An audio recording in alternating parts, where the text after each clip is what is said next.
Barra de Opinión presenta.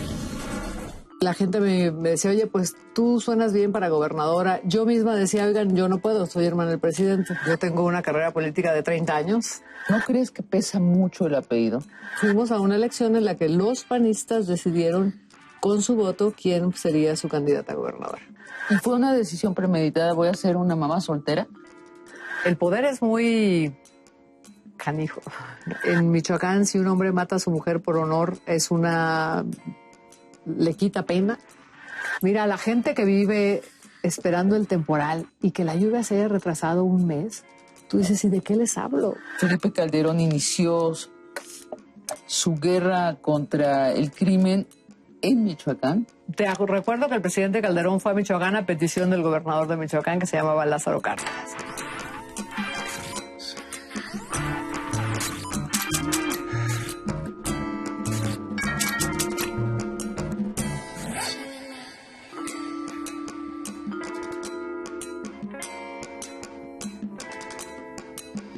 Luisa María Calderón Hinojosa, Cocoa. ¿Por qué te llaman Cocoa? Por mi color de piel. A ver, o sea, que es morena, pero ¿quién te puso el nombre? Mi papá. Bueno, yo crecí pensando que era Cocoa. Mi mamá cuando me regañaba me decía Luisa María y entonces no me gustaba. ¿Y quieres ser gobernadora de Michoacán? Voy a ser gobernadora de Michoacán. No se te escapa que la gente habla de nepotismo. Eres la hermana del presidente. No se te escapa que la gente dice el presidente Felipe Calderón puso a su hermana como candidata del PAN. Mira, Sabina, yo fui diputada en 1983. Entonces el presidente era estudiante de Derecho. Y hemos ido caminando vidas paralelas, digamos, participando en política, porque desde que nacimos hacíamos política los 5 hermanos con nuestros papás. Y luego, bueno, pasando el tiempo, en esta última etapa, que la gente me decía, oye, pues tú suenas bien para gobernadora. Yo misma decía, oigan, yo no puedo, soy hermana del presidente. Pero fueron caminando las cosas, fueron caminando las encuestas y este año esperamos a que la Comisión de Elecciones del partido dijera qué método iba a escoger, porque podría haber sido designación o podría... Y cuando dijo que era elección de los panistas, miembros adherentes y miembros activos, pues yo dije, me anoto, porque en el PAN cada panista vale un voto nada más. No. Sea el presidente, el gobernador, lo que sea. Y fuimos a una elección en la que los panistas decidieron con su voto quién sería su candidata a gobernadora. Yo tengo una carrera política de 30 años en activo. Yo creo que desde que nací aprendí el oficio político con mis papás. Pero yo fui candidata por primera vez en 1982, cuando solo había PRI y PAN. Y lo fui en 83, y en 86, y en 88, y en 91, y en 92 embarazada también fui candidata y fui diputada local cuando había PRI y PAN. Y fui diputada federal en 88 con la transición, que la comenzamos ahí, yo diría que un poco antes, en 86. Y luego fui senadora.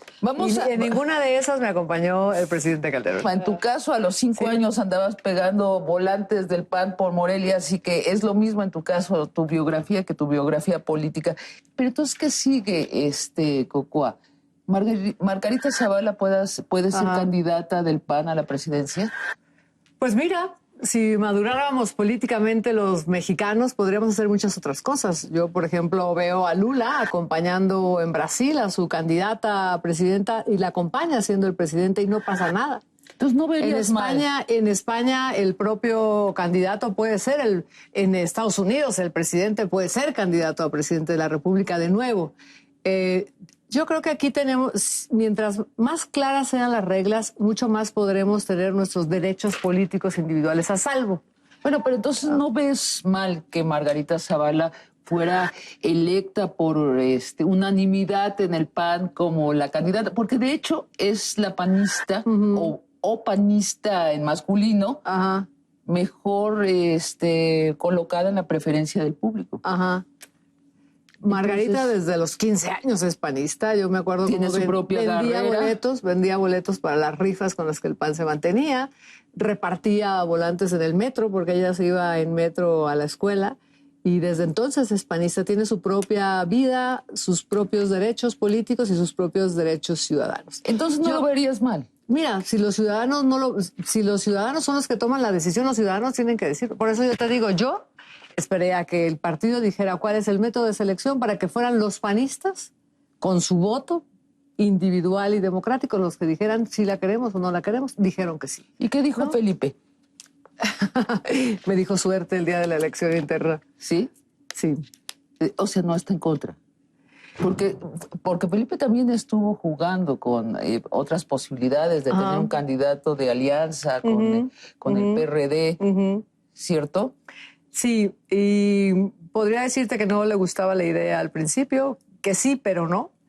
Y pienso que cuando me vio echada para adelante y que las encuestas me estaban siendo... Y dijo, ni modo. Claro. Y no es la primera decisión tomada así. Yo creo que hemos ido caminando muchos trancos con decisiones personales e individuales cada quien, respetando al otro. Yo era diputada federal, él era asambleísta, luego yo fui senadora, él era coordinador del grupo parlamentario de diputados. Yo tenía un coordinador que se llamaba Diego Fernández y decía, pero senadora, el coordinador de los diputados dice de esta manera. Lo siento. Yo soy senadora de la República y mi posición es esta. Bueno, ya eres candidata del PAN para la gubernatura de Michoacán. Creo que ahora lo que importa es si el presidente Felipe Calderón te va a apoyar. ¿Te va a apoyar? No lo sé. El presidente tiene que ser el presidente de México, de todo México. La semana pasada fue a Morelia a inaugurar algunas obras y dijo voy a volver hasta que pase el proceso eleccionario. ¿Y crees que va a volver hasta pues sí, después? Si lo dijo es que lo va a hacer. Bueno, pero ahí ves la ambigüedad del asunto. O sea, si va, va porque tú eres su hermana. Si no va... Bueno, así va a ser siempre. Bueno, pues es que en otros países los presidentes sí apoyan a los candidatos de sus partidos con ciertas reglas, pero en tu caso crea una ambigüedad. Aquí ¿cierto? las reglas dicen que el 31 de agosto es el último día que pueden promoverse logros de los gobiernos y eso tiene que ser con el gobierno estatal y con el gobierno federal. Esa es la regla. Y bueno, también el presidente no puede inaugurar. La lógica es que va una vez a un estado y otra vez a otro estado y otra vez a otro estado, ¿no? ¿Qué me dices de la carta que Leonel Godoy le dirige al presidente el 9 de enero del 2010? Que cito, se queja por visitas de secretarios de las que mi gobierno es avisado con unas cuantas horas de anticipación y en las que aparece invariablemente Luisa María Calderón. Invariablemente fue una vez, fue a Tepalcatepec, una organización no gubernamental que trabaja, por cierto, con proyectos muy interesantes. Esa organización produce... Tú dices fue una vez. Sí, esto. Me invitó esa vez de la carta, esa organización me invitó, yo fui, invitaron al gobierno del estado, invitaron al secretario a una finca particular. Entonces Leonel Godoy es un exagerado. A una finca particular. Está exagerando. Si tú me invitas a tu programa, no tengo que preguntarle al gobernador si me da permiso de venir, ¿no? A ver, yo te estoy diciendo las cosas como objetivamente fueron. Entiendo que lo invitaron a él y entiendo que él no estaba en el estado, estaba de vacaciones o estaba ocupado en otras cosas. Si fuera una visita oficial, desde la convocatoria sería distinta. Hace algunos años, por ejemplo, el presidente fue a inaugurar una sala especial en el Hospital Civil y los 5 hermanitos somos invitados, ¿no? Los 5 hermanitos Calderón. Los 5 hermanitos somos Calderón. Entonces no había problema, ¿no? Y hay una filita especial para los hermanitos Calderón. Y ahí estamos los 4 y la mamá también. ¿Y tal vez con mi hijo también. Públicos? No. No, solamente es la inauguración. Ya. Sabina, ¿Pero solamente no es la cenar inauguración. luego? No, generalmente cuando va mi hermano vamos a cenar a la casa de mi madre, que es las pocas ocasiones en las que nos reunimos. Entonces tu madre subsidia al Estado mexicano. También. Fíjate. Sí. Oye, pero empieza a hacer ruido, claro, cuando empiezo a tener presencia, cuando me convierto en secretaria de elecciones de mi partido. Y entonces yo busco tomar distancia. Oye, y hay acusaciones, y en los Coco. eventos oficiales, perdóname, no me he presentado. Fui una vez que el presidente me dijo, acompáñame a tal lado, pero no me he presentado más a partir de que busco la precandidatura. No fui a más eventos con el presidente. ¿Pero qué pasaría si, como se estila en este país, los recursos del gobierno federal son utilizados para el candidato del mismo partido que el presidente. ¿Qué Mira, dices tú a los michoacanos? Primero, me están acusando hace 3 años de eso. Podrían haberme acusado y presentado pruebas, sospechas. Segundo, hay una ley de coordinación fiscal que obliga a que la mayoría de los recursos federales que se aplican en los estados los ejecute el gobierno del estado. Te pongo el programa de Seguro Popular, que hoy en Michoacán tiene 2.100.000 gentes afiliadas al Seguro Popular. Pues ese recurso íntegro, el personal, los medicamentos, todo lo utiliza el gobierno del estado. Bueno, Zagarpa. Este año, 2,000 millones de pesos que van a activos productivos íntegros los decide CEDRU, que es la entidad de campo del gobierno del estado. Bueno, tendrían que ser mis cómplices para yo decirte, esos recursos los está utilizando la gente de Cocoa en la campaña de Cocoa, porque no hay otra manera. Bueno, ¿no? vamos al futuro inmediato. Si un michoacano observa que se están distribuyendo paquetes de Sedesol o otras prebendas del gobierno federal y al mismo tiempo se está promoviendo que se vote por Cocoa, ¿qué debe de hacer? ¿Hay un lugar donde puede acusarte? ¿Dónde? En la Fiscalía Especial para Delitos Electorales. Hay una fiscalía especial que da seguimiento a todos los supuestos delitos que tienen que ver con el tema electoral. ¿Te sabes el teléfono? No me lo sé, pero seguramente en un 01800 ya estará y en la página de la Procuraduría, y seguramente que también el GEM les dará entrada, ¿no? Ahora, de lo que no te puedes salvar, sí, para bien o para mal, sí, es que esta elección sea considerada un referendo del mandato del presidente Felipe Calderón. ¿Qué tan popular es Felipe Calderón en Michoacán? Será un referendo, no, será un referendo para el gobierno actual del estado, que es el que gobierna, ¿no? Y nosotros no gobernamos el estado de Michoacán, por 10º año lo gobierna el PRD, así que en todo caso será un referendo al gobierno del estado, porque en primer lugar, como te repito, los recursos pasan por el gobierno del estado, él es el que los aplica. Ahora, pero también, ¿no? ¿No crees que pesa mucho el apellido? Así va la vida. Así. ¿Y cómo está posicionado Felipe Calderón en Michoacán? Tiene una buena calificación. Tiene una buena calificación. Sí. ¿Cómo las va con el gobernador actual? Pues mira, les va. Finalmente tienen que relacionarse. Finalmente los recursos, casi yo te diría que el 91% de los recursos que aplica el gobierno del estado son de origen federal. Así que tiene que ir. Oye, vamos a cambiar de tema sin realmente cambiar de tema. ¿Cuántas veces fue candidato tu papá en Michoacán? Como 6. Fue la primera vez en 1946, fue candidato en Zitácuaro. Ajá. Y ¿para qué? A diputado. A diputada local. Recuerdo que dice que iban en un tren con Gómez Morín después de haber dejado algunas líneas para el trabajo electoral de 1946 y pues iban en el tren y le dijo Luis Calderón, yo creo que aquí en Zitácuaro hay buenas posibilidades de trabajar, etcétera. Y el Calderón Vega le dijo, sí, claro que sí, aquí tienen que encontrar un buen candidato que gane votos. Le digo, pues aquí te quedas en la siguiente estación, y ahí se quedó. Ahí se quedó. Ahí se quedó. Tu hermano Juan Luis dice que fue 7 veces candidato y perdió todas. Pues sí, perdíamos todas. Yo perdí varias. Ah, ¿tú también? Sí, claro. Yo perdí 82, perdí 83, perdí 86, perdí 88. Bueno, pero antes de llegar a esa época, vamos a hablar de esa época heroica del PAN. Donde, bueno, tú naciste prácticamente en el PAN. En algún meeting del PAN, tu mamá iba contigo en el vientre a los mítines del PAN. ¿Es cierto? No me acuerdo de cuando iba dentro, pero cuando iba afuera, sí. Chiquitita cuando iba afuera, ibas. Sí, muy chiquita, claro que sí. Yo me acuerdo, es que eso lo aprendíamos como aprendíamos las otras reglas de la casa. Muy chiquitos nos quedábamos porque mi mamá y mi papá se iban a las juntas del PAN y mi hermano mayor y yo éramos guerrosos y despertábamos a los bebés. Pero era parte, ¿no? Era parte de la vida de los fines Calderón. de semana, sí, los fines de semana nos trepábamos al coche y era muy divertido porque ahí encontrábamos otros niños de otros papás que hacían lo mismo que los nuestros. Ahí tú veías a la gente en los portales escuchando sin ir al kiosco porque pues no se podía. y nuestros papás hablaban lindo. Y cuando acababa el mitin, no se podía tomar el porque a la kiosco. gente, no, se subían al kiosco. En Sí. mis tiempos ya se podían subir al Sí. kiosco. En Antes el no. tiempo del PAN, mi papá decía con Gonzalo Chapela, imagínate el día que podamos subir al kiosco a decir lo que pensamos. Porque no era proscrito No era proscrito, pero era más o menos igual. Te corrían del trabajo, te hacían una auditoría, a los campesinos les amenazaban con quitarles el recurso.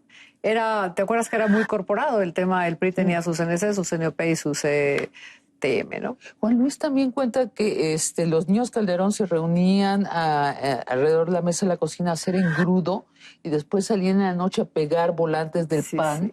Y luego los perseguían, dice. Sí. ¿Quién los perseguía? Pues podía ser gente de la CTM, podrían ser gentes... Los policías, dice él. Dice, los policías y los priistas que eran los mismos. Pues sí. Era la gente el único partido, el partido que gobernaba este país. A ver, nosotros sabíamos que íbamos a perder. No, sabíamos que íbamos a perder, pero la idea era poner una piedrita más y poner una piedrita más y sacar más votos y poder tener 10 votos en la casilla o poder tener representantes de casilla que no teníamos. Sabías que ibas creciendo, sabías que la gente escuchaba bien. Tú le decías un mensaje y entendía que había otra manera de ver el país y había que construir alrededor de esa manera de ver el país. Sí, a mí me tocó seguir para Letras Libres a tu hermano, candidato. Y me metí en lo escrito sobre la familia de ustedes y me dio la impresión que solo es explicable la actitud de tu padre porque era muy católico, porque veía en el PRI encarnado el mal de este país. Y entonces que esta era una lucha más mística que realista. No creo que pensara que alguna vez iba a ganar. Si no pensara, yo creo que los sueños siempre te llevan en tu vida. Y el sueño hay que ir a perseguirlo, ¿no? ¿Sí pensaban que podrían ganar alguna vez? Sí pensábamos que podríamos ganar alguna vez. Pero después decía, es una brega de eternidades, o sea, eternidades. Bueno, ese era el lenguaje de la gente de los años 30, ¿no? Ajá. Y vamos, ese era el discurso, ¿no? El himno de mi partido dice varonil resolución y tú cuando lo cantas dices, no lo canto, ¿no? Sí. Vamos, es un partido que nació en la época de los 30 con el lenguaje de los 30. ¿No le han cambiado esa varonil resolución? No, caray, no la han cambiado. Hay que... Pues, Coco, ahí te la encargamos las mujeres del país. Sí, o sea, claro. Pero los sueños los persigues y los consigues. Tus hermanos, ¿cuántos son? Somos 5, 2 niñas y 3 niños. Y muchos se llaman Luis. Luis Gabriel, Luisa María y Juan Luis. Solo Felipe, ¿no? Felipe de Jesús y María Carmen de Fátima. No, ¿Y qué es este amor profundo a tu papá? ¿O por qué esta reiteración? El padre de Luis, mi madre se llamó Luis. La madre de mi padre se llamó Luisa y el padre de mi padre se llamaba Luis. Bueno, a cada quien su santo. Y todos se afiliaron al PAN. Todos nacimos en el PAN. Pero en algún momento fuiste y te llenaste tu solicitud y te dieron tu gafete. ¿Qué edad tenías? Antes no había, ni siquiera ¿no? eso había. Mira, yo creo que yo a los 15 daba clases de doctrina, de doctrina panista, que es esto del solidarismo, que vale la diferencia con las otras doctrinas. Daba clase de estatutos, daba clase a los representantes de casilla y yo quería cumplir 18 para ir a representar una casilla, claro. Y te inscribiste a los 19, según... Según mi credencial de elector, del PAN, soy panista desde 1976. Para ustedes era como hacer la comunión, ¿no? Entrar al PAN era ya parte de la vida, ¿no? De propia decisión. Todos entraron. Todos entramos. Mi hermano Luis Gabriel, el mayor, participaba en el PAN desde que votaban a los 21. Recuerdo que debe ser 71, fuimos a una elección en Uruapan. Yo acompañé a mi padre al mitin de cierre de campaña. A mí me encantaba cómo hablaba mi padre. Era mi Edipo. ¿Era tu Edipo? ¿Sí te encantaba? Sí, me encantaba. Y me encantaba. Cuando he usado algunas palabras, e incluso cuando tú las has usado, que tienen relación con lo católico, veo que te alteras. Doctrina, era como la primera comunión, mística. ¿Por qué? No, porque es un ritual o es un rito de pasaje, ¿no? Le puedes llamar de cualquier manera. Pero Es tu la de... padre era profundamente Mi católico, papá, claro, ¿no? y era profundamente congruente y tenía alguno escrito criticando la vida de los católicos. Tenía un libro que se llamaba El 96.47% de los mexicanos. En síntesis, 96. 0.47% O de sea, los los mexicanos. católicos. El censo de 70 dice que el 96.47% de los mexicanos se dice católico. Y entonces dice, ¿por qué hay tanta corrupción? ¿Y por qué hay tanta doble vida? ¿Y por qué hay tantas de estas cosas, no? Ahora, ¿qué tanto te pareces tú a tu padre en eso? Yo creo que me parezco mucho a mi padre. En el color, en la pata de perro, En el catolicismo. También, También. pero es un catolicismo yo creo que más light, ¿no? Yo trato de ser consistente, yo trato de ser congruente. Yo sé que cuando entras a una institución hay reglas que no te gustan y las asumes, ¿no? Y tengo un hijo de 18 y con él he tratado de que sea religioso, de que cumpla con reglas y de que entendamos un poco las cosas que no entendemos. Ahora, es un hijo sin padre oficial. Es un hijo sin padre oficial, sí. Bueno, ¿cómo casa esto con un catolicismo ortodoxo? No, hay reglas que no entiendes, ¿no? Y sin embargo perteneces a la institución. ¿Y a ti no te causa ruido eso? No. No. A ver, pienso que nuestra propia vida en comunidad ha ido cambiando. Estamos en una época de transición y pues es la que me tocó vivir. O sea, sí tienes una revisión de las ideas, esas ideas originales del catolicismo ortodoxo. Yo supongo que sí. Felipe pasó su adolescencia con los maristas haciendo trabajo social. Ajá. Él dice que allí es donde curiosamente se volvió político. Dijo, no, esto no basta, ir a ayudar. ¿Tú hiciste trabajo social también? Yo lo llevé a hacer trabajo social. Nosotros crecimos con esta convicción que teníamos que trabajar por nuestras comunidades, ¿no? Algún día mi hermana le dijo, oye, ¿cuándo era la guerra de Vietnam? Yo pienso, papi, si viene la guerra, nosotros vamos a México, nosotros vamos a ir a la guerra. Y dijo, mi papá, tenemos que ayudar. Y dijo, pero vamos a matar. Mi papá dijo, no, vamos a coger la Cruz Roja y vamos a levantar heridos, ¿no? Mi papá era muy pacífico y muy congruente. En primero de prepa, a mí me invitó un marista que después dejó la hermandad o como se llame, con los hábitos, pues. Nos invitó a un trabajo de convicción, pues, de compromiso con las comunidades pobres. Y fuimos a Querétaro, me acuerdo, una misión de 2 meses, en la que por la mañana construíamos casas y por la tarde hacíamos oración, reflexión y demás. Construimos una comunidad de base de 20 casas. Yo me hice experta en hacer castillos. Y luego hicimos una encuesta en la comunidad, en la zona donde construimos las casas para ver qué 20 familias podrían acceder a estas viviendas, que se trataba de que fuera una comunidad de base. Cuando acabó esta experiencia volvimos a Morelia y en Morelia establecimos este grupo e invitamos a los chavos de Morelia. Entre ellos iba Felipe Calderón, que ahora es presidente de la República. Calderón. Sí. ¿Estudiaste psicología? Sí. A mí eso me indica que no pensabas entrar en la política. En esa época, cuando tenías 19 años. Ya estaba metida en la política. Ya había cuidado mi primer casilla. Claro, pero a un nivel ciudadano. Lo que más bien ¿Te imaginabas, pues, te imaginabas de senadora y después contendiendo para la gubernatura de Michoacán? ¿En serio? Mira, Sabina, yo he sido alguien que vive como el día intensamente. Ajá. Jugué voleibol hasta que me quemaba la cara de jugar y todo lo hago con intensidad y muchas veces yo pienso en el día que vivo. Más bien te diría, estudiar psicología quería decir que no sabía muy bien lo que quería hacer, ¿no? Que tenía que estudiar algo y que me sonaba la psicología, ¿no? Pero no tenía muy claro qué quería hacer con una profesión. Yo más bien era más pegado a la piel, a mi vida, el tema de ir a elecciones, de ir a cuidar, de ir a capacitar, de ir a defender lo tuyo, etcétera, ¿no? Estar en la base, digamos, estabas en eso. Pues es que era base y era cúpula, no había muchos activistas que tú digas, wow, ¿no?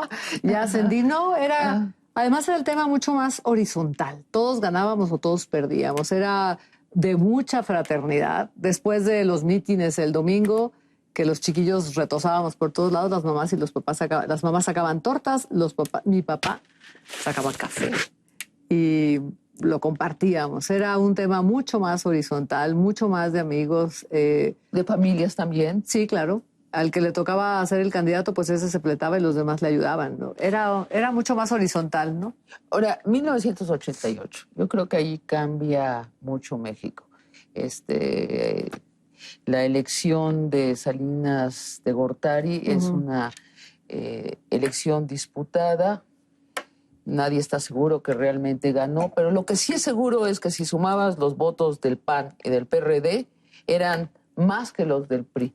Y entonces el PRI se abre y reconoce por primera vez un gobernador de oposición y resulta que es un gobernador del PAN, Ernesto Rufo. Yo creo que allí cambia las expectativas del PAN, ¿no? O sea, ya se puede pensar que el PAN podría gobernar estados. Y pienso que en el 85, después de que ganamos, en 83 ganamos varias alcaldías en Chihuahua. En 86 don Luis Álvarez se pone en ayuno, 40 días, y va Rosario Ibarra, y va Eberto Castillo y le dicen, oye, vamos a cambiar. Yo creo que en 85, ¿sabes? Hubo una gran conciencia de los ciudadanos de que es con ellos el tema. Sí. Cuando el temblor. El temblor, ¿no? claro. Entonces se dan cuenta que contamos los ciudadanos, con el Estado poco, y ahí empieza a haber una conversión y una participación ciudadana que pienso que nos llevó al 88. ¿No? 85 es el temblor, 86 don Luis Álvarez se pone en ayuno, están hartos los panistas de Chihuahua. Pero en el 88 es que el PRI se da cuenta que sí, ya no tiene, ya no pueden seguir así. Claro, pero porque hay una gran fuerza ciudadana. Así ¿Tú te es. acuerdas que llamaron a Gene Sharp de Harvard y dijo, aquí hay una vía pacífica? Nos encerraron a unos de nosotros a aprender la resistencia civil, vinieron los filipinos, nos dijeron cuál es la dinámica, cuáles son los principios, cuáles son las etapas y a darle, ¿no? ¿Y quién estaba allí? En ese encerrón. Pues estaba don Luis y Blanca, por supuesto, siempre juntos. Estaba Norberto Corella, estaba El Ordu y estaba otros de Chihuahua. Panistas. Panistas. Sí, claro. Pero el inicio fue en Chihuahua. Cuando venían las elecciones de 86 de Pancho Barrio para gobernador la primera vez, dijeron, a ver, no podemos seguir a ir a pelear todas y a perder todas. Entonces empiezan a capacitarse en no violencia activa. Don Luis se pone en ayuno pidiendo una ley electoral nueva. Vienen con Carlos Castillo, caminan hasta Querétaro y empieza a haber un código distinto de participación ciudadana. ¿Te acuerdas los billetes marcados? ¿Te acuerdas la no cooperación? Pero ¿estarías de acuerdo que por esa época cambia la expectativa del PAN? Sí, claro. El PAN deja de ser un partido de resistencia y empieza a decir la meta, no, vamos a gobernar. Empieza a ser factible. Claro.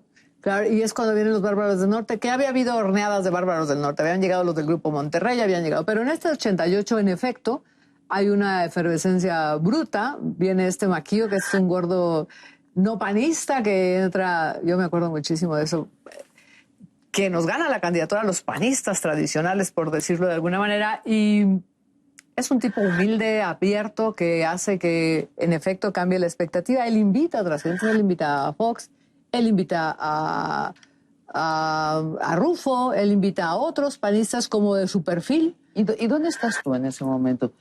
Ajá. ¿Ya eres diputada en ese momento? En 83 había sido diputada local en mi estado. ¿Y después? En 88 soy diputada federal, sí. Estuvimos en esta transición. Me acuerdo que Abel Vicencio dijo, ¿y qué esperamos? Que no vamos a abrir los paquetes que estaban en el sótano. Y fue una experiencia dura. En 87 a mí... Perdón, no te vayas tan rápido. ¿Tú estuviste de acuerdo en quemar los paquetes de la elección de Salinas o no? Eso ya no me tocó a mí. No te tocó a ti. No, yo fui diputada 88. Yo quise abrir los paquetes con Abel. Me tocó a mí revisar distritos completos que estaban hechos con la misma mano y distritos completos en los que las actas estaban en blanco, ¿no? O sea, que había... Ok, nada más para saber cuál fue tu reacción cuando Fernández de Ceballos se subió y dijo que había que quemarlas. Porque tú de ahí tienes una enemistad que vamos a hablar esa de surge ella. mucho después. Bueno.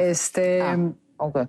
En 87 a mí el partido me invita a esta reunión con otros panistas del país para aprender el tema de la no violencia y voy por todo el Golfo enseñándole a los panistas cómo es el tema de la resistencia. Luego me toca Aguascalientes, me toca Guanajuato, que era un estado muy quieto, y Colima, y al mismo tiempo soy candidata por el Zacapu, que no, cuando te decían, oye, pues te toca Zacapu, es que no había quien quisiera ser candidato, ¿no? Pues sí. Me tocó Morelia, me tocó Tacámbaro, me tocó Zacapu, ¿no? Y había que ir y estaba bien. Después eres senadora. Después soy senadora. ¿Qué es? En el año 2000. En el año 2000. Sí. ¿Qué? Primero fui mamá en el 93. En el 93 fuiste mamá. Fue una, a ver, detengamos en lo de ser mamá. ¿Fue una decisión así premeditada ser mamá? Sí. ¿Y fue una decisión premeditada, voy a ser una mamá soltera? Bueno, cuando cumplí 35, con una amiga mía nos despedimos del posible maternaje porque ya éramos mayores. Ajá. Pero no fue así. Ni ella ni yo nos quedamos sin hijo. Encontramos, pues, ¿con quién? Y yo fui una feliz madre. ¿Qué conseguiste para Michoacán desde el Congreso? ¿Qué conseguí para Michoacán? Mira, cuando fui diputada federal me tocó todo este tema de la transición, de exigir una reforma electoral, que fue cuando se desprende del gobierno mexicano la organización de las elecciones y nace el IFE y el tema de la credencial del elector para votar y tal. La conseguí para todos los mexicanos y la conseguí no sola, la conseguí con todo mi grupo parlamentario. Habíamos un grupo de abogados y habíamos un grupo de gente que decía, y ahora dile a los periódicos, y ahora dile a la sociedad civil, y ahora presiona, y ahora, oigan, y ahí tenemos a Maquillo, pues pongámoslo en ayuno. Éramos, digamos, un equipo que trataba de lograr las cosas. Ya sabes que una pista es la jurídica, otra pista es la social y otra pista es el diálogo, ¿no? Nosotros hacíamos la social. Nuestros compañeros diputados hacían la jurídica y el diálogo pues lo hacía el presidente del partido, el coordinador parlamentario. ¿Qué hice cuando fui senadora? Pues me encantó que me regalaran la Comisión de Asuntos Indígenas. Fui la presidenta de esa comisión. Ajá. Cuando Fox asume la presidencia, vuelve a hablar Marcos y dice, pues tú no eres a quien fue dirigida la guerra, pero como eres el presidente, la heredas. Y digamos que le dijo, te pongo 3 pruebitas de amor, ¿no? Quitar los retenes militares en algunos lugares, liberar a los presos políticos que nadie sabía quiénes eran ni cuántos eran, y convertir en constitucional los acuerdos de San Andrés. Fox dice, claro que sí, y envía al Senado los acuerdos de San Andrés convertidos en iniciativa de reforma constitucional. A mí eso ha sido uno de los grandes regalos de mi vida.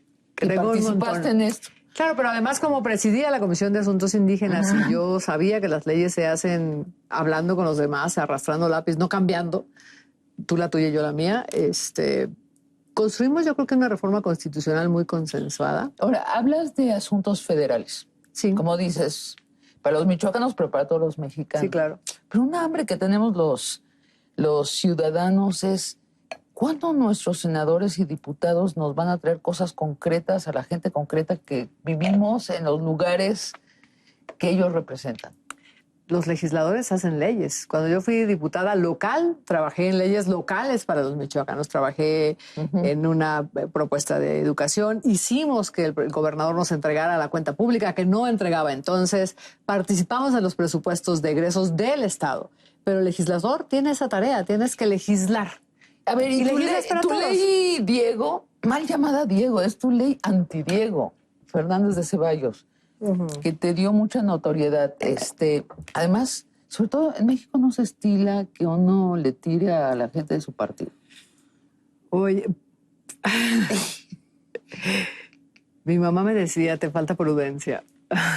Además de que me decía, píntate, ponte medias, me decía, te falta prudencia. Y en lo de píntate, ponte, siempre hables de un flaco al lado, píntate, ponte medias, ¿le haces caso?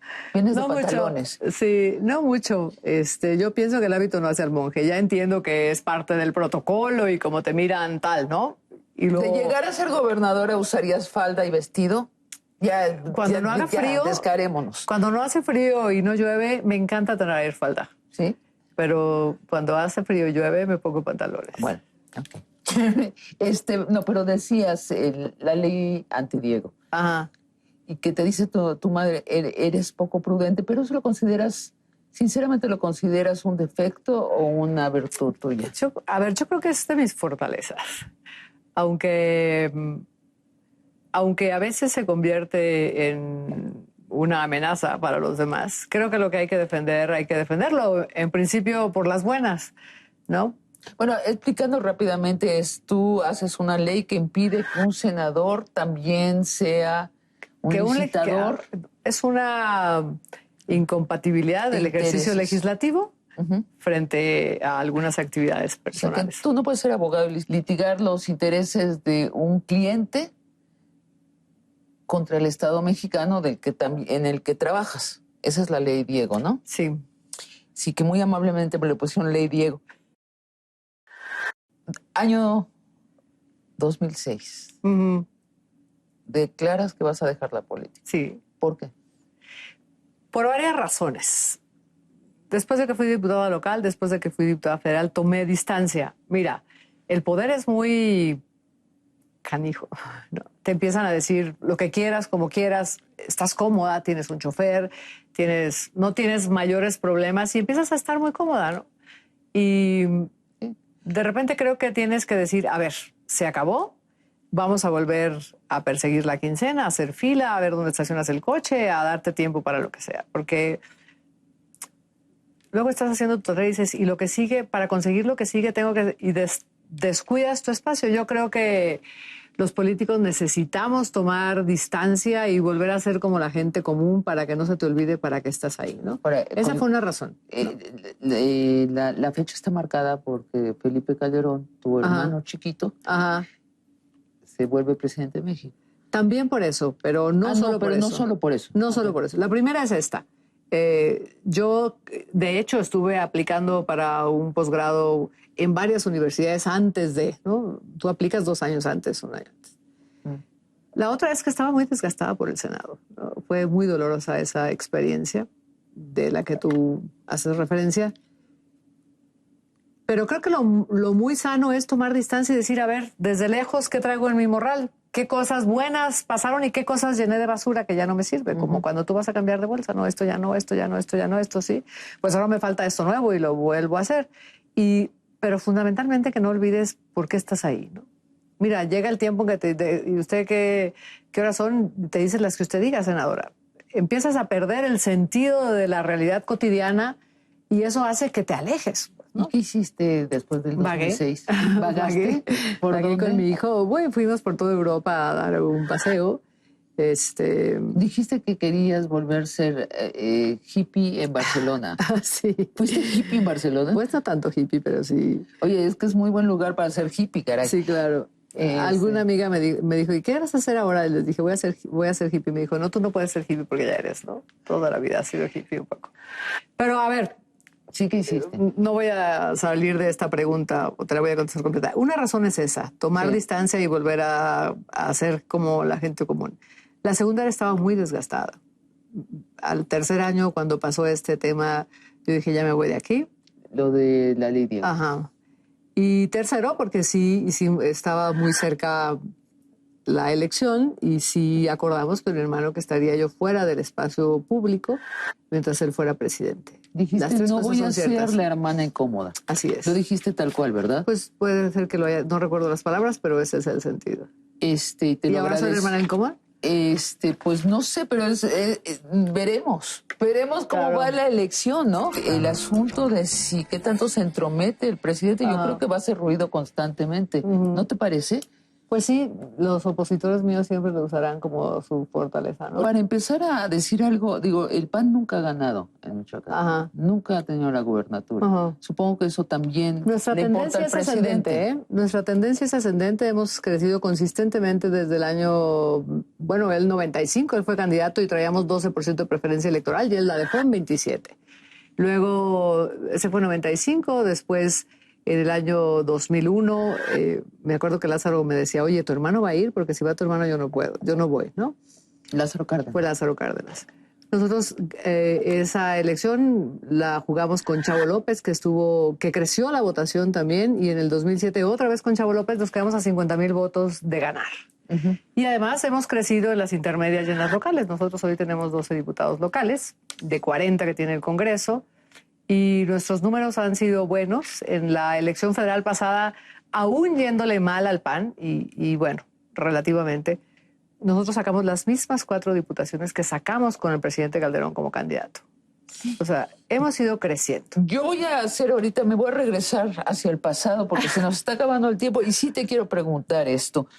Tú estuviste en el cónclave panista que después de las desastrosas elecciones del 2003 para el PAN, donde el PAN... En las intermedias siempre nos va mal. Bueno, pero sí se encerraron y hicieron una autocrítica. Siempre la hacemos. Me sorprende mucho la autocrítica del PAN porque es más bien una autocrítica de sus dificultades estratégicas para ganar elecciones y no hace referencia a lo que todos los ciudadanos vemos. O sea, un desgaste en el perfil del PAN. ¿Qué es el PAN actualmente? ¿Son liberales? ¿Son del centro? ¿Son unos mochos? Yo te digo que estamos en un vestido que no nos queda.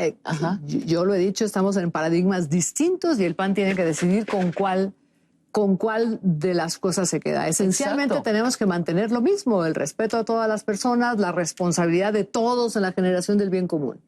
Eso es inamovible, ¿no? El tema es cómo lo hacemos. ¿Se vale negociar o no se vale negociar? Bueno, ¿no? ¿Se vale negociar? Ahí van mis preguntas. ¿Se vale negociar o no se vale negociar? O nos mantenemos en un voto es un voto y el que pierde, pierde. O me toca ser candidato porque me lo merezco. O soy capaz de abrirme a la ciudadanía y traer un ciudadano. Déjame preguntarte, vámonos a tu candidatura. Has hecho una alianza con el partido del Baester Gordillo. Ajá. ¿Qué opinión te merece la educación pública en México? Es un desastre. Es un desastre que está atorado, amarrado por varias cosas. El Consejo de Educación lo forman los 32 secretarios de Educación en el Estado. ¿Cómo hemos ido avanzando? Pues el acuerdo para concursar las plazas es como una cosa pequeñita, pero es importante, porque está el derecho laboral de todos los trabajadores de la educación frente al derecho de los niños de tener un maestro con competencias. ¿Cuál es tu postura? ¿El CENTE es el obstáculo a la educación pública? Mira, si tú me preguntas en Michoacán quién es el obstáculo, en Michoacán hay 29 expresiones sindicales. Quien marcha es la CENTE. Y yo creo que no toda la CENTE. Yo creo que ahí ha ido como haciéndose mucho más complejo el problema. Te salen los maestros a la calle y si tú les dices que no, bueno, han aprendido a que a base de chantaje van obteniendo lo que quieren y lo que quieren es posiciones y lo que quieren es recursos. Sí. A ver, volviendo al tema, yo necesito que en Michoacán vayamos avanzando en el tema de la educación. Siquiera empezar con el concurso, siquiera ir a las pruebas de enlace para todo el mundo, siquiera ir a empezar en la normalidad de muchas escuelas. Ahora, los niños de mi estado salen a la universidad sin saber leer. Sí. No puede seguir siendo eso. Necesito que caminemos. ¿Es con el CENTE solamente? No. Es con los papás. Ahora, es con que cada quien se haga parte de la responsabilidad que le toca. En una escuela hay niños hijos de mamá y de papá. ¿A cambio de qué la alianza con el PANAL? No lo sé. ¿A cambio de qué? ¿No han hablado de posiciones claras? No, hemos hablado de ir construyendo algunas planillas, algunas planillas fundamentalmente. Yo creo que en Michoacán todos tenemos claro que hay que hacer cosas en favor de Michoacán. Y desde el principio yo dije, adentro de mi partido, afuera de mi partido, hablando del CENTE o de otros grupos de mi propio partido, de lo que quieras, yo no voy a negociar posiciones. ¿No las has negociado? Yo voy a negociar criterios de gobierno. ¿Y están negociados con el Baester estos criterios? Estamos trabajando en los criterios de gobierno, pero no he negociado ninguna posición, ni adentro de mi partido, ni afuera de mi partido. Lo que creo que tenemos que hacer es criterios de gobierno. Es que Michoacán no aguanta más.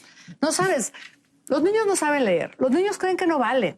Se paró un día una niña y me dijo, si yo fuera gobernadora, lo primero que haría sería poner baños en mi escuela y en todas las escuelas. Y tú te vas para atrás. Llévatela a tu equipo, pero claro, en sentido práctico. Lo que te quiero decir es que Michoacán está siendo el estado más hermoso de todo el país, el que tiene más riqueza, porque yo te aseguro que ni Oaxaca, ni Veracruz, ni Puebla tienen la riqueza cultural que tiene mi estado. El trabajo de los grupos indígenas, la cultura viva que tenemos. Vamos, tenemos playa, tenemos 200 kilómetros de playa, pero que no le hemos trabajado. Tenemos un campo generoso. Somos los que más producimos, Sabina, y estamos en el 25 lugar de competitividad. No puede ser. Ahorita que los michoacanos son flojos. No, hombre, trabajan de sol a sol. El tema es que no vale su trabajo. No podemos seguir así. Voy a preguntar tus prioridades, pero antes quiero algunas puntualizaciones. Eres mujer. Claro. Tu partido, el PAN, vetó en 17 estados el aborto, o sea, lo penalizó. Si eres gobernadora, ¿sucederá eso en Michoacán? Mira, yo creo que el aborto no es la prioridad. Bueno, pero es una opción que está allí para las mujeres que decidieran. Pero no es la prioridad. ¿Pero te meterías con eso? No me voy a meter con eso. Porque no es la prioridad, Sabina. Yo estoy de acuerdo. Hasta las proabortistas te dicen, es que es la última instancia. Claro. Hombre, ¿cuál es la origen? ¿Pero qué necesidad la gente tiene pobreza. de vetarla? ¿Y qué necesidad de meterte en esa discusión? Si la gente no me voy a meter en esa discusión. Hombre, yo quisiera que trabajáramos con la violencia doméstica. En la zona de mis comunidades indígenas hay mujeres violentadas, pero qué bárbaro. A eso voy. ¿Qué implicaciones tiene que seas mujer? ¿Va a haber algún beneficio si eres elegida gobernadora en Michoacán? Para las mujeres concretamente, ¿lo habría? ¿Y sabes cuál es? Lo hay desde que un montón de mujeres necesitan verse reflejadas en alguien con respeto y con fortaleza. ¿Y qué manda? No sabes cuántas mujeres te dicen, por fin una mujer, qué bien una mujer. Pero más la encuesta del febrero dice que el 71% de michoacanos votaría por mujer. Yo he tenido un compromiso de género, hoy todavía he tenido discusiones en mi partido por el tema de las reservas para municipios para mujeres. Y en Michoacán hay leyes que todavía están retrasadas, que no te dan derechos de igualdad. Las mujeres en una defensa, en un divorcio, salen perdiendo porque, bueno, si han sido amas de casa, ¿de dónde sacan para defender un abogado? Todavía en Michoacán, si un hombre mata a su mujer por honor, le quita pena. Hay todavía cosas en las leyes que no permiten que las mujeres tengan... ¿Y te meterías Por supuesto me voy a meter con eso. Por supuesto que sí.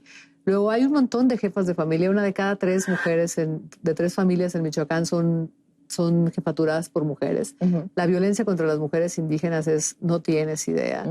La manera en que las mujeres indígenas trabajan es de pena. Pero también de los hombres, Sí creo que tenemos que buscarle, y creo que tiene que haber equidad en todos los sentidos, entre las mujeres y los hombres, entre los indígenas y los no, entre los que viven en zona rural y zona urbana, entre los que tienen riego y los que tienen temporales, que no sabes. El mes de mayo yo estuve visitando Michoacán en mi precampaña, a veces no me daban ganas ni de ir. Mira, la gente que vive esperando el temporal y que la lluvia se haya retrasado un mes, tú dices, ¿y de qué les hablo?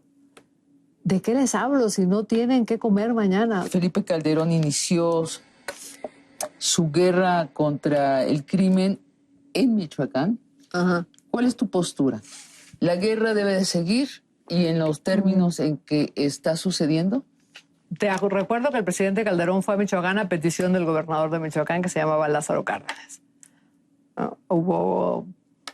A ver, el antecedente es que es un problema viejo en Michoacán. Aceptado, pero yo te voy a decir qué yo voy a hacer. Necesito un diagnóstico muy claro, muy técnico, muy cuantitativo y cualitativo del problema.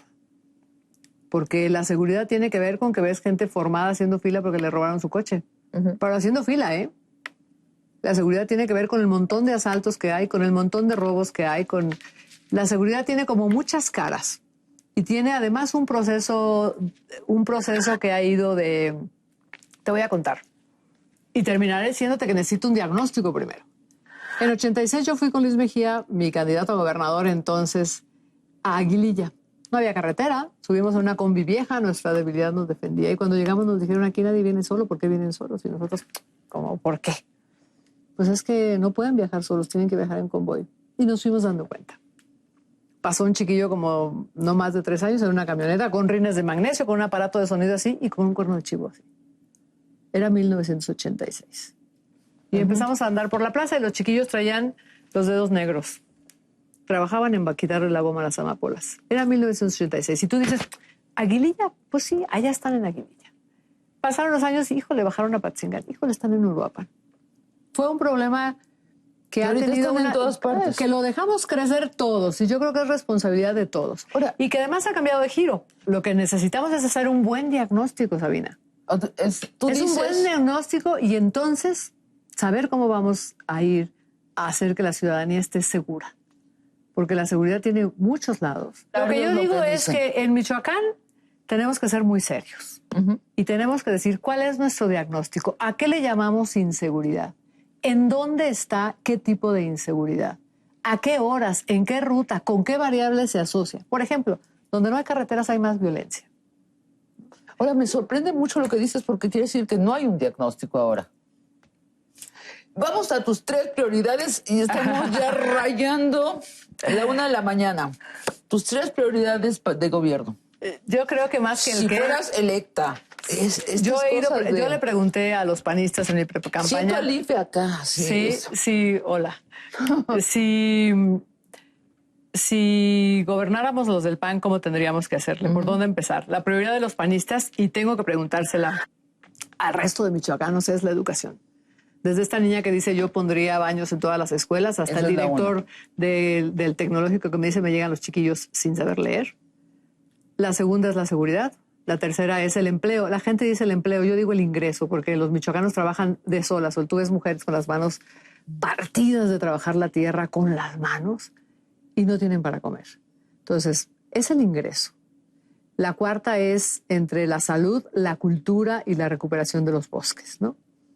Esas son las 4 prioridades. Yo creo que el empleo o el ingreso tiene que ver con ordenar, con hacer infraestructura carretera, con decir, aquí todos, como las mamás, yo digo que hay que gobernar como mamá. Aquí hay sopa de lenteja, no hay de otra. Aquí o todos sembramos en esta zona tal, hasta convertirlo en el producto final y comercializarlo, o no hay, pues, para que tú pongas jitomates y tú pongas berries, porque entonces seguimos vendiéndole al intermediario, haciendo un gasto inmenso, etcétera. Entonces, el ingreso tiene que ver con el orden en todos los sentidos. Y estas son las prioridades. Pero yo creo que lo más importante es cómo vas a gobernar. Y yo he dicho que tendremos absoluta transparencia. Yo he dicho que tenemos orden, desde tener indicadores, decir, aquí vamos. Oye, en 4 años no vamos a cambiar Michoacán. Pero sí puedo decir hacia dónde vamos a ir, con 4 líneas estratégicas o 5, ¿no? Participación ciudadana. Si tú me preguntas por la educación, no va a ser con el CENTE o con la CENTE o con mis mandatos. Va a ser con la participación ciudadana. ¿Y qué más va a ser? Pues los diputados van a hacer con la participación ciudadana. Tenemos una deuda terrible. Y los diputados fueron aprobando una vez, otra vez y otra vez la deuda sin ver. La última vez dijeron, ay, no leímos el dictamen. Bueno, ¿y dónde estaban los ciudadanos? Si yo pongo un observatorio ciudadano y le digo, a ver, diputado, ¿qué has hecho en esta quincena? Te oí en la sesión y no hiciste nada de lo que ofreciste, las cosas van a ser distintas. Entonces, la tercera tiene que ser la participación ciudadana. Y mira que hay michoacanos montones que dicen, ya, ¿qué hacemos? Y la cuarta tiene que ser la equidad. Como ya te la dije, en todos los órdenes, ¿no? Entre géneros. Entre géneros, entre zona rural y urbana, entre viejitos y no viejitos, Tenemos un grave problema de desempleados de 40, 45, 50 años, ¿no? Y ahí tenemos que ver con el orden en la vinculación con muchas cosas. Y también los indígenas y los mestizos, ¿no? Claro, yo creo que esos son los primeros. Bueno, mira, ¿sabes qué? Infraestructura de servicios en las zonas indígenas nos van a hacer que camine el tema económico.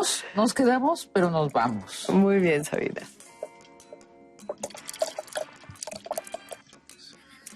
Buenas noches. Muchas gracias, felicidades. Barra de Opinión presentó. Innovación es el único camino o forma de actuar de las organizaciones para seguir en la arena global de la competitividad. Crear nuevos productos y servicios no es suficiente si no existe claramente un valor creado y percibido por el consumidor o el usuario final. La creación de ideas puede conducir a la innovación una vez que éstas sumen valor, pero no antes. Crear y promover una cultura de innovación compromete a las organizaciones a vivir la mejora continua y al mismo tiempo atreverse a cambiar la forma de hacer las cosas. Innovar permite a las organizaciones que se atreven a hacerlo expandir sus fronteras competitivas, creando una diferenciación sustentable. Observar y escuchar primero que otros las oportunidades de mejorar las actuales condiciones harán que ese valor se reconozca y se asocie a una real innovación. No hablamos de magia, sino de un proceso que demanda una nueva actitud de las y los que dirigen o son responsables de resultados concretos de una organización. Es necesario un programa de incentivos que, lejos de inhibir las prácticas innovadoras, promuevan que el personal se atreva a pensar y actuar diferente.